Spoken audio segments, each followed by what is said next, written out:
વાત કંઈક એ પ્રમાણની છે કે મહારાષ્ટ્રના નંદુબારમાં હત્યાકાંડને લઈ મૌન રેલીનું આયોજન કરવામાં આવ્યું છે। ગુજરાત, મહારાષ્ટ્ર, મધ્યપ્રદેશથી આદિવાસી સમાજ જે છે તે રેલીમાં જોડાયા છે।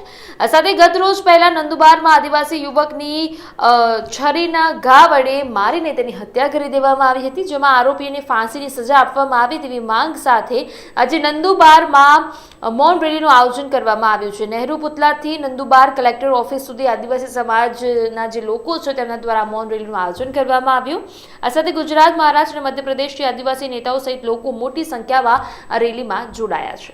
મહારાષ્ટ્રના નંદુરબારમાં ગત દિવસ પહેલા હત્યાકાંડ થયો છે, જેને લઈને સીધા દ્રશ્ય તમને લાઈવ 24 અહીંથી બતાવી રહ્યા છે। જ્યાં વાત કરીએ તો આજે ગુજરાત, મહારાષ્ટ્ર, મધ્યપ્રદેશથી મોટી સંખ્યામાં અહીં આદિવાસી સમાજના લોકો આવ્યા છે। અને વાત કરીએ તો ગત દિવસ પહેલા અહીંયા આદિવાસી સમાજના એક યુવક પર ચાકુ મારી હુમલો કરી હત્યા કરવામાં આવી છે, જેને લઈને મૂક મોરચો આજે કાઢવામાં આવ્યો છે, જેના સીધા દ્રશ્ય તમને બતાવી રહ્યા છે। નંદુરબારથી સીધા દ્રશ્ય બતાવવામાં આવી રહ્યા છે, જ્યાં લાઈવ 24 હાલ તમને લાઈવ દ્રશ્ય બતાવી રહ્યા છે, જ્યાં મોક મોરચો કાઢવામાં આવ્યો છે। મોટી સંખ્યામાં અહીં આદિવાસી સમાજના લોકો સહિત અહીં ઉપસ્થિત છે અને નેતાઓ પણ આદિવાસી ગુજરાત, મહારાષ્ટ્ર, મધ્યપ્રદેશથી મોટી સંખ્યામાં હાજર છે અને અહીં મોક મોરચામાં ભાગ લીધો છે। ત્યારે વાત કરીએ તો અહીં જે ગત દિવસ પહેલા હત્યાકાંડ થયો છે, જેને લઈને અહીં આદિવાસી સમાજ દ્વારા મોક મોરચો કાઢવામાં આવ્યો છે, તેના દ્રશ્ય તમને બતાવવામાં આવી રહ્યા છે અને જે આરોપી છે તેને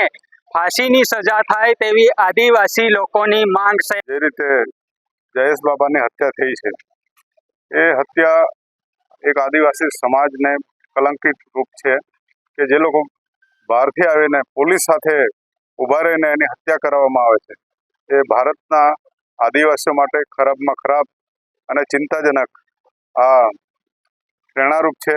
આજે નંદુરબારની અંદર જે મૌન રેલી કાઢવામાં આવી છે, એ રેલીની અંદર મને પણ એક લાગ્યું કે મારે એની અંદર જવું જોઈએ। મારા પ્રોગ્રામ બધા ત્યાં કેન્સલ કરીને મને અહીંથી ઘણા એમના ફોન આવ્યા, સતીશભાઈ, સગુના ઓર સાંગલિયાભાઈ, બધાના ફોન આવ્યા અને અમે એ રેલીમાં અમારા માજી શરદભાઈ એક્સ MLA અમે સાથે બધા રેલીમાં નીકળ્યા છે અને આવનારા સમયની અંદર અમે બતાવી દઈશું કે આ સમાજ પર કોઈ આંખ બી ઊંચી કરશે, આ તો છેતરીને હત્યા કરવામાં આવી છે, પણ હવે પછી આંખ બી ઊંચી કરશે તો આદિવાસી વિસ્તારની અમે મોટામાં મોટા આંદોલન કરીશું।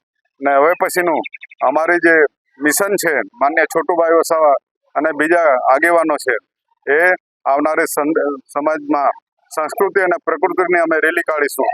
સંસ્કૃતિ પ્રકૃતિની અંદર અમારા પોતાના ઓજારો હશે, એમાં તીરકામઠા, ધારિયા, ભાલા બધું જ હશે કે જેથી અમે અમારું રક્ષણ કરી શકીએ, જેથી અમારી પહેચાન રહે, એના માટેની અમારા પ્રકૃતિ પૂજક લોકો છે એનો અમે બચાવ કરી શકીએ।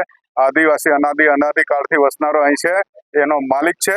સુપ્રીમ કોર્ટે પણ એને જજમેન્ટ આપ્યું છે કે આદિવાસી આ દેશનો માલિક છે, તો આ માલિકને જો ડરાવવામાં આવશે તો કદી છોડીએ નહીં। એવી અમે બધા યુવાનો વતી, સમાજ વતી આજે એક વ્યથા અને દુઃખની અંદર અમે રેલીની અંદર આવ્યા છે। તો જરૂર આજે મૌન રેલી છે એટલે અમે આજે કશું નથી વધારે બોલી શકતા, પણ જ્યારે અમારું મૌન નીકળી જશે એ દિવસે કોઈનું